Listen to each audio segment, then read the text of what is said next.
This is kind of like something I've been struggling with. Oh, really? Yeah, and it's kind of like the whole idea of can seeking truth in alternative media actually hold us back from like real spiritual growth? Yeah, that's a bit of a head scratcher, right? Yeah, You'd think seeking truth would be like inherently aligned with spiritual progress. totally. But this article goes into some really fascinating nuances about how we engage with information Hmm. and how that impacts our inner world. So, Yeah, and it's like I never thought about it that way before. really? No. Wow. And it starts by contrasting mainstream and alternative information sources, Okay. and it kind of uses some strong language. Oh, yeah. Yeah, it says mainstream media is described as the voice of the world's masters, Oh, wow. shaping narratives to keep the powerful in control. That's a powerful statement, for sure. It is. What I find really interesting is how that kind of framing plays into this deeper question of what we even consider truth, you know? Yeah, What we accept as common knowledge is often shaped by forces that we don't even see, behind the scenes. totally. Yeah. And the power dynamics there are just fascinating to me. Yeah, and so it's like they're saying, mainstream media is that voice of the world's masters, but on the flip side, we have alternative media Right. positioning itself as like the voice of dissent, Yeah. challenging those mainstream narratives. Yeah, there's a lot of truth to that. Yeah. But here's the thing, and the article makes this point. Yeah. Alternative media still uses those same systems, right? Uh, It relies on the very things that it's critiquing. hmm. So you think about it. Right. They use YouTube. Right. They use Twitter Yeah. websites. All of these platforms exist within those structures that they're pushing back against. So So they're kind of like stuck. it's a dance. It's a subversive dance. Yeah. It's like trying to dismantle a house while you're still living in it. Exactly. Exactly. Right. And, the article then goes on to kind of talk about the psychology of counterinformation, they call it.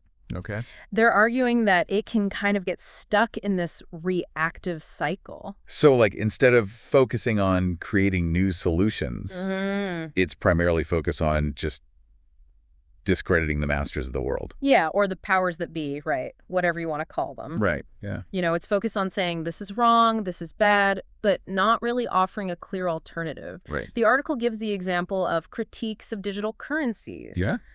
You might see tons of content out there about how digital currencies, have downsides. They erode privacy. Right. There are all these potential problems. Yeah. But you don't see as much about like a future Okay. where maybe we don't need money at all. It's all about what they're against, not what they're for, which can be a little limiting. I can see how that could be very tiring or exhausting. Absolutely. To just be constantly like fighting against stuff without actually moving towards something better.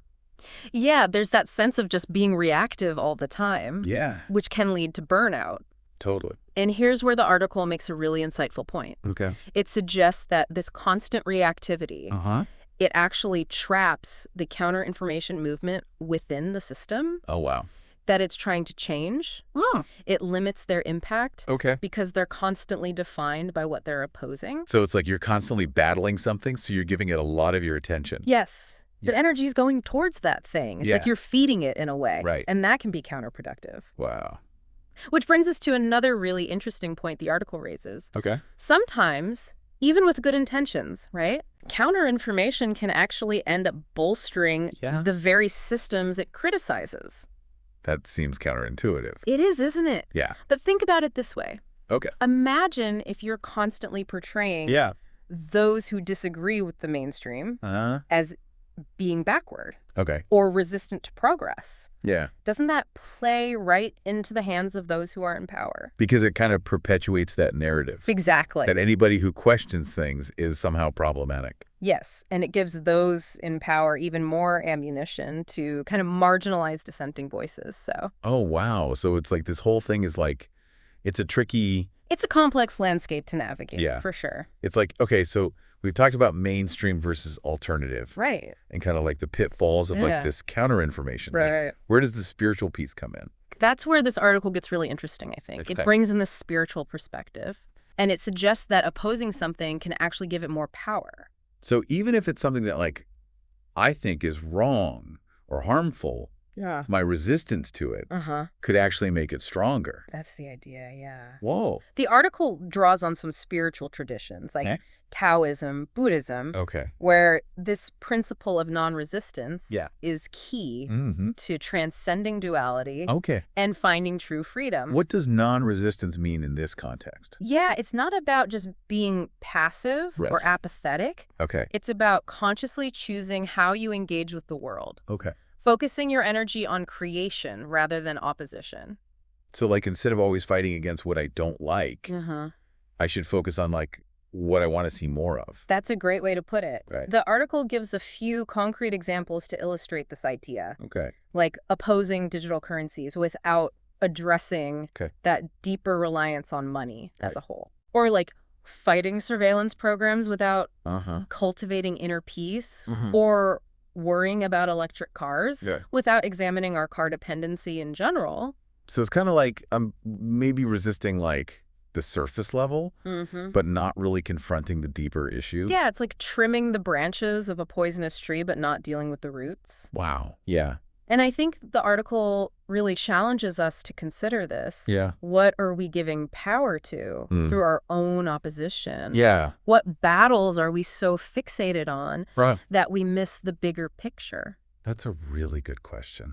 Yeah, it's something to reflect on for sure. It's easy to get caught up in the day-to-day Absolutely, and like just lose sight of the bigger picture. for sure. Yeah. Like the larger spiritual context. Exactly. Yeah. Yeah, it's like we're so busy, like fighting the dragon, Yeah. that we forget to tend to our own garden, Yeah. our own inner garden. That's such a great analogy. Yeah. And speaking of tending to our inner garden, Yeah. the article talks about how both mainstream and alternative media can kind of distract us from like the inner work. Yeah. That's really crucial for like real transformation. Well, it's almost as if they're competing for our attention, right? Yeah. They want to keep us hooked on these external dramas and battles. Right.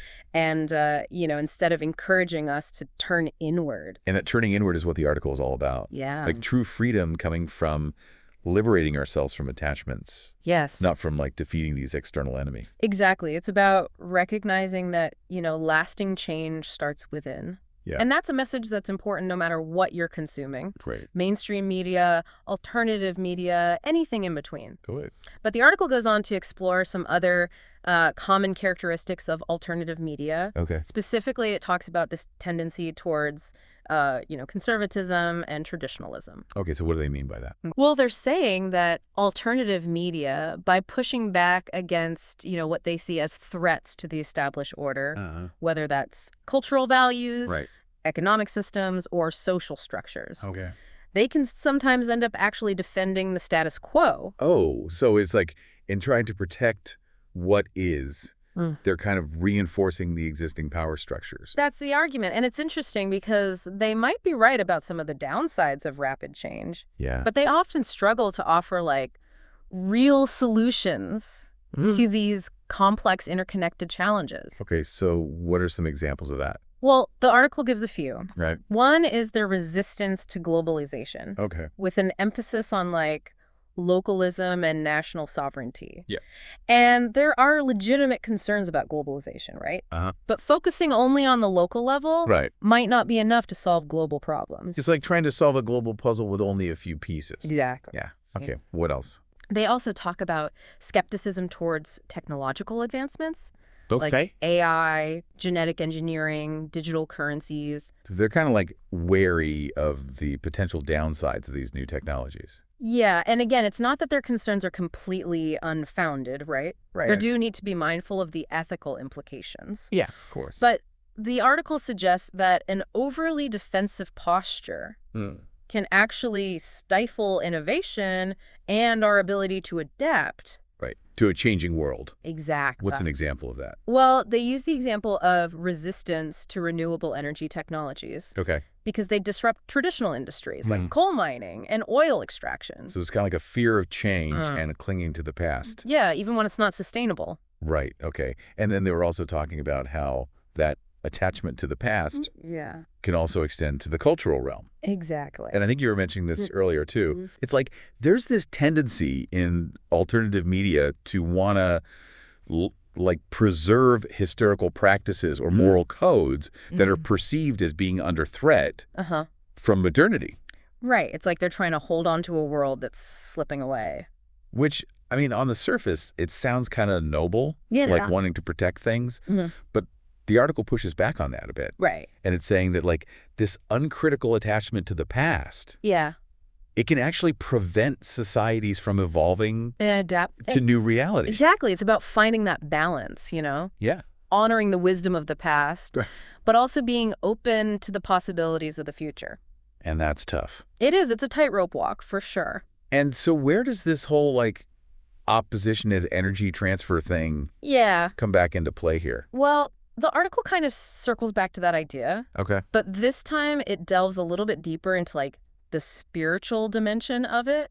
They're really emphasizing that resisting something can actually make it stronger. Okay. It's like you're pushing against a strong current. Right. You might think you're making progress, but you're just expending energy and getting swept downstream. So how does that apply to engaging with information? Well, they use the example of digital currencies again. Okay. Imagine these counter-information campaigns highlighting the concerns about digital currencies, privacy erosion, centralized control. Yeah.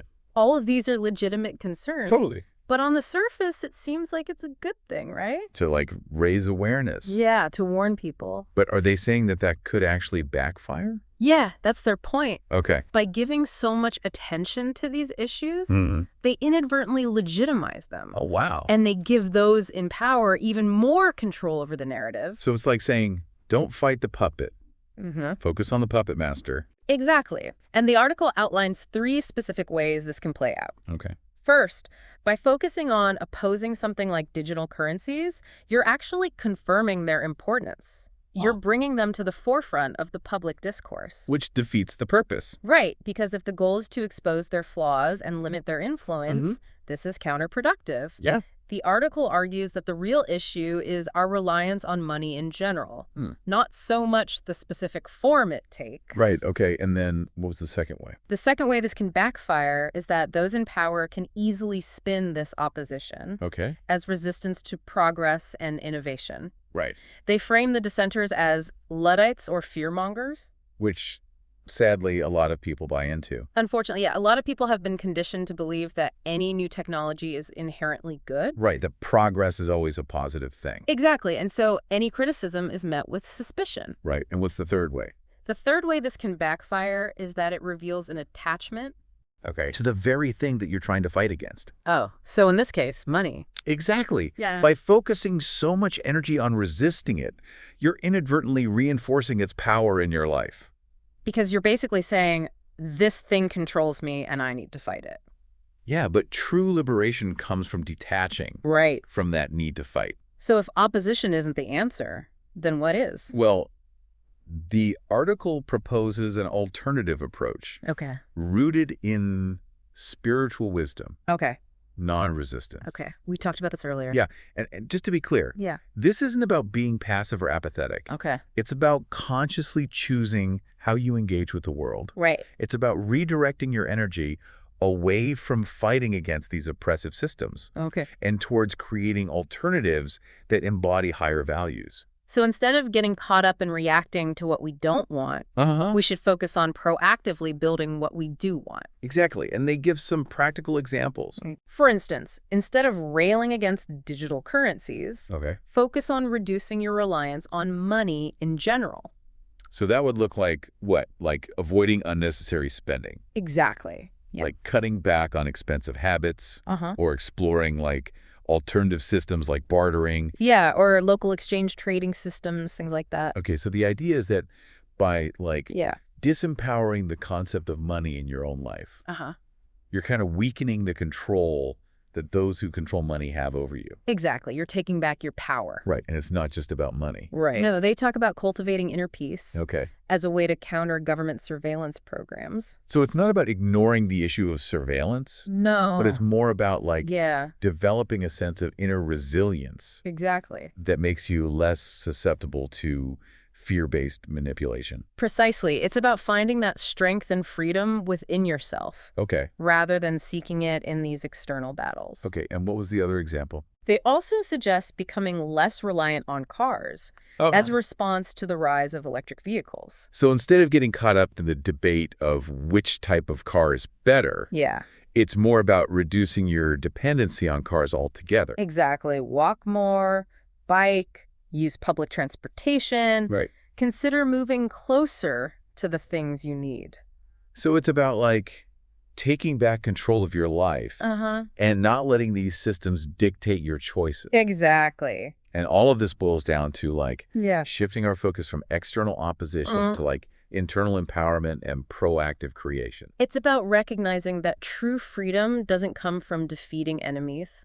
It comes from liberating yourself from attachments to material possessions, societal validation, fear-based narratives. It sounds like they're advocating for a more holistic approach to, like, seeking truth and spiritual growth. Absolutely. That balances critical thinking with inner work and, like, outward action with internal transformation. It's about integrating all of these different aspects into a cohesive whole. And I think that's what's been so interesting about this whole deep dive. Yeah. It's highlighting how that shift requires, like, such a delicate balance. It is. It's a dance. We need to be discerning about the information we consume, critical of the systems that shape our world, but also cultivate that inner spaciousness that allows us to act from a place of love and wisdom and creative power. Exactly. It's about finding that sweet spot. Yeah. Where you're engaged but not overwhelmed. Right. Informed but not indoctrinated. Yeah. Active but also grounded. That's a really good way to put it. It's a journey. It's a lifelong journey. Yeah. And there's no one-size-fits-all answer. Right.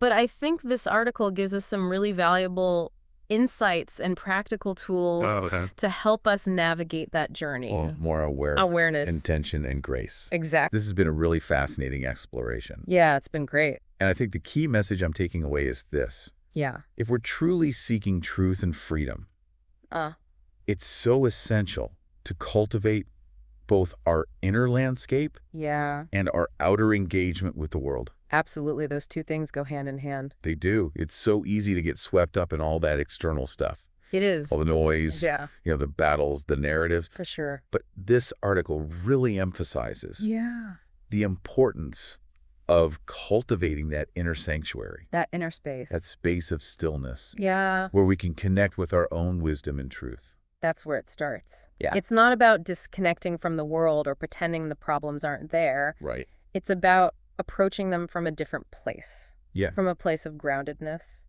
clarity, inner strength. And that inner strength allows us to, like, act from a place of love and compassion. Exactly. Rather than fear and reactivity. It changes everything. Yeah. And the article says creating real change requires this, like, two-pronged approach. Oh, yeah. Yeah. I'm curious, what do they say? Individual transformation and collective action. So it's both. They go hand in hand. They have to, yeah. Interesting. So let's unpack that. Okay. On an individual level, what are some of the practices they recommend for cultivating that inner transformation?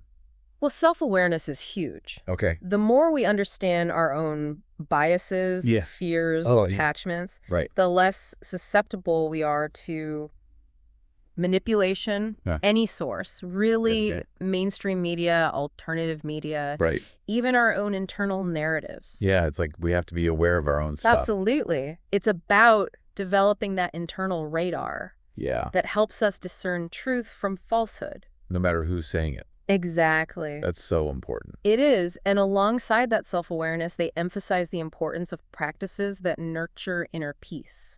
Resilience, compassion.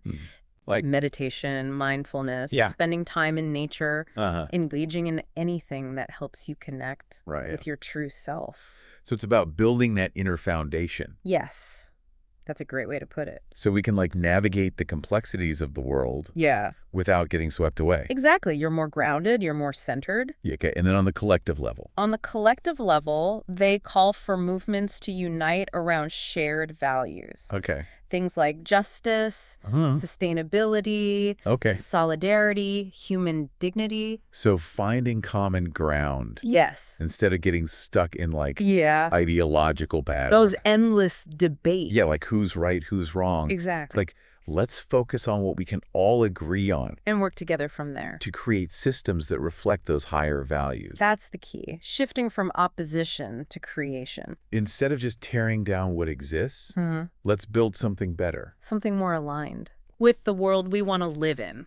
And this deep dive has really shown how that shift requires such a delicate balance. It does. It's a constant dance. We need to be discerning about the information.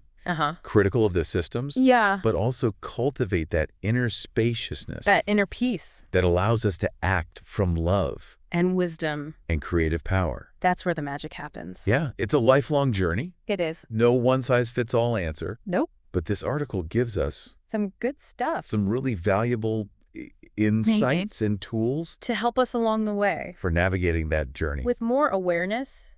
Intention. And grace. Yeah. Those are key. Yeah, it's been a fascinating exploration. It has. This has been a really good one. It has, and I think the key message I'm taking away from this... What's that? ...is if we're truly seeking truth and freedom, it's essential to cultivate both our inner landscape... That inner world. ...and our outer engagement with the world. Absolutely. They go hand in hand. This has given me so much to think about. Me too. I hope it sparks some reflection for you too, listener. Yeah. Thanks for listening, everyone. And if you're interested in learning more about any of the ideas we talked about today, check out the show notes. Yeah, we'll have all the links there. For links to the full article from The Spiritual Seek and some other resources that we thought might be helpful. Cool. Until next time. Yeah. Keep seeking. Keep questioning. And keep diving deep. We'll see you next time.